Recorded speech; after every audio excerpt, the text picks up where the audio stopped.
Okay, this is Venkat for venkafin.com. We look at the health insurance, pure term insurance, mutual fund, early term plan. எதில் invest பண்ண பார்த்தீங்கன்னா நம்பருக்கு message பண்ணுங்க, எவ்வளோ consulting ஃபீன்னு கேளுங்க, அப்புறம் ப்ரொசீட் பண்ணுங்க. Thank you so much Tamil Nadu for understanding that. எனக்கு ரொம்ப லோ இன்கம்ல இருக்கவங்க கூட கன்சல்டிங் பண்ணுவாங்க. ஆஹ் இந்த ரெண்டு இந்த 2 வாரத்தில் ஒரு விஷயம் நடந்துருச்சு. தயவுசெய்து மற்ற இன்சூரன்ஸ் கம்பெனி அட்வைஸராக இருந்தீங்க, பிஸ்னஸ் டெவலப்மெண்ட் இருந்தீங்கன்னா மன்னிச்சுக்கோங்க. நான் அந்த மாதிரி அவேர்னஸ் கிரியேட் பண்ணுற பேர் இவன் வந்து நிறைய பேர் இன்வெஸ்ட் பண்ண விட மாட்டேங்கிறான் அப்படிங்கிற மாதிரி ஃபீல் பண்ணாதீங்க. என்னுடைய நோக்கம் மற்றவங்களுக்கு வந்து பிஸ்னஸ் இருக்கணும், நல்லா இருக்கணும் தான் நினைக்கிறேன். ஆனால் என்ன ஆகுதுன்னு பாருங்க. இந்த 2 வீக்ஸில் நைட் ஒருத்தர் 10 மணிக்கு மெசேஜ் பண்ணுறாரு. நான் ஏதோ ஒரு இன்சூரன்ஸ் கம்பெனி இருக்கிற ஒரு ப்ராடக்ட் பற்றி ரிவ்யூ பண்ணியிருக்கிறேன்.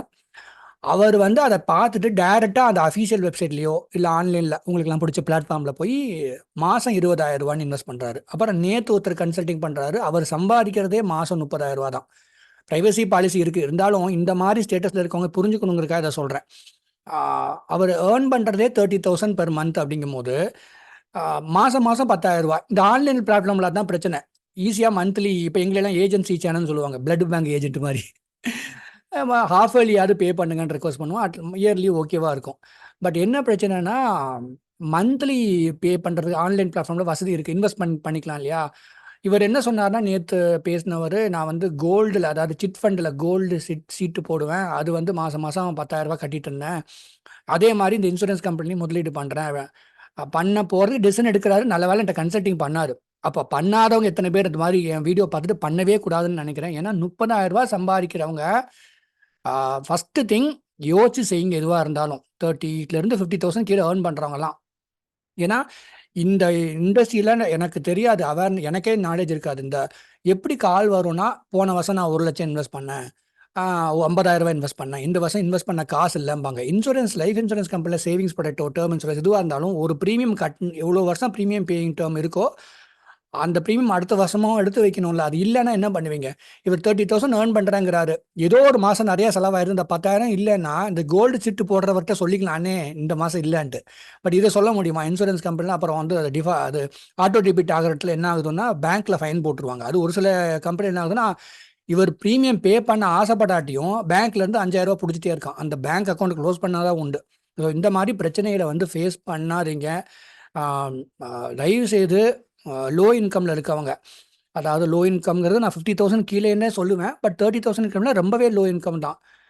நான் உங்களை வந்து முதலீடு பண்ணாதீங்க, உங்களை வந்து சேமிக்காதீங்கன்னு நான் சொல்லலை. மியூச்சுவல் ஃபண்ட்லேயே அதில் ஒரு பிரச்சனை இருக்குது.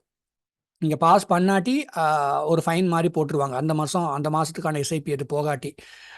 ஸோ அது ஒரு இஷ்யூ இருக்குது. இன்சூரன்ஸ் கம்பெனி பொறுத்த வரைக்கும் நான் அந்த ஃபார்முலா உங்களுக்கு சொல்லி கொடுத்துருக்கேன், நிறையா வீடியோவில் போட்டிருக்கிறேன். நீங்கள் வந்து 30,000 சம்பாதிக்கிறீங்களா, நீங்கள் கட்டக்கூடிய ப்ரீமியம் வந்து 50,000 மேலே போகக்கூடாது. 35,000 ஈஸியாக கட்டிடுவீங்க அடுத்த வருஷமும். ஆனால் நீங்கள் எல்லாம் என்ன பண்ணுறீங்க, 1,00,000 முதலீடு பண்ணுறேங்கிறீங்க, மாட்டிக்கிறாங்க. ஏன்னா ஒரு நாளைக்கு 2 பேராவது கால் பண்ணுவாங்க, போன வருஷம் 1,00,000 கட்டணும்னா இந்த வருஷம் கட்ட முடியல. இது லோ இன்கம்க்கு சொல்கிறேன்னு நினைக்காதீங்க. ஐடி ஆர்கனைசேஷனில் ஒர்க் பண்ணுறவங்க, ரிட்டையர்ட் ஆனவங்க, டீச்சராக இருக்கிறவங்க, போலீஸ் டிபார்ட்மெண்ட் இருக்கிறவங்க, ஆர்மியில் இருக்கிறவங்க நிறைய பேர் அந்த, அதாவது அவங்களுக்கு தெரிய மாட்டேங்குது. இந்த வருஷம் காசு இருக்குன்னு கட்டிடுறீங்க, அடுத்த வருஷம் கட்டல. அது அப்போ சேவிங்ஸ் ப்ராடக்ட்னா கூட பரவாயில்ல, ஒரு 3 வருஷம் கட்டிட்டீங்கன்னா அதை பெய்டப்பாக பண்ணிக்கோங்கன்னு சொல்லலாம்.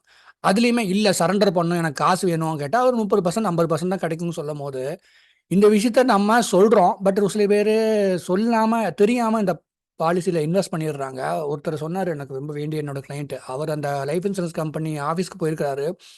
ஒருத்தர் வந்து திட்டுன்னு திட்டுறாராம் அந்த ஆஃபீஸில் ஆப்ரேஷன்ஸ் டீமில் வேலை பார்க்குறவங்கள. இதை சொல்லலாம், எனக்கு வந்து அவசரமாக காசு வேணும்னு சொல்லி கேட்குறேன், சரண்டர் பண்ணால் 30% தான் கொடுக்குறீங்க, நல்லா இருக்க மாட்டீங்கன்ட்டு. இது வந்து 2 பக்கம் இருக்கு. அவருக்கு இதுக்கு ஆஃபீஸில் போய் திட்டி பிரயோஜனம் இல்லை. அவருக்கு அந்த அவேர்னஸ் இருக்கணும். அந்த டாக்குமெண்ட்டை படித்து பார்த்தா தெரியும். படித்தவங்க தானே எல்லாருமே படித்து பார்த்துருக்கணும். இல்லை அவருடைய அட்வைசர், அவர் யார் மூலியமாக வாங்கணும், அவங்களாவது அதை சொல்லி கொடுத்துருக்கணும். அவங்க அந்த அந்த லிமிட்டுக்கு ஏற்ற மாதிரி முதலீடு பண்ணியிருப்பாங்க. என்ன மாதிரி இருக்கிறவங்கள பயன்படுத்திக்கலாம்.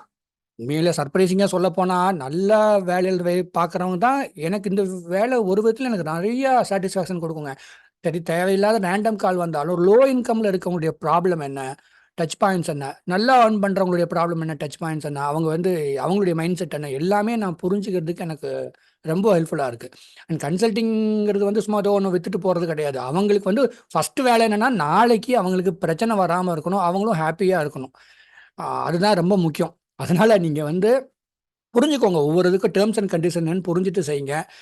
மறுபடியும் இந்த வீடியோ போடுறதுக்கு காரணம்னா, யாருடைய எந்த ஒரு அட்வைஸருடையோ ஒரு மற்ற அதை உங்களோட அவங்க எல்லாரும் நல்லா இருக்கணும்னு தான் நினைக்கிறேன். இருந்தாலும் என்னுடைய வீடியோ பார்த்துட்டு நீங்கள் பாட்டு நைட்டு 10 மணிக்குங்க இந்த வீடியோ, இந்த இன்சூரன்ஸ் கம்பெனியில் இந்த சேவிங்ஸ் ப்ராடக்ட் பற்றி பேசியிருந்தீங்க. நல்ல வேளை அவர் ஆன்லைனில் வந்து பேமெண்ட் பண்ண போகிறார் அஃபீஷியல் வெப்சைட்டில். அந்த மாதிரி தான் பண்ணாதீங்கிற நான். நீங்கள் யாரோ சொல்லி என்னமோ இன்வெஸ்ட் பண்ணிட்டு போங்க. ஏன் நான் பண்ணுறது வெறும் ரிவ்யூங்க. இது ஒரு ஃப்ளேவர். உங்களுக்கு அது சூட்டபிளாக இருக்குமா அப்படின்னு நமக்கு தெரியாது இல்லையா?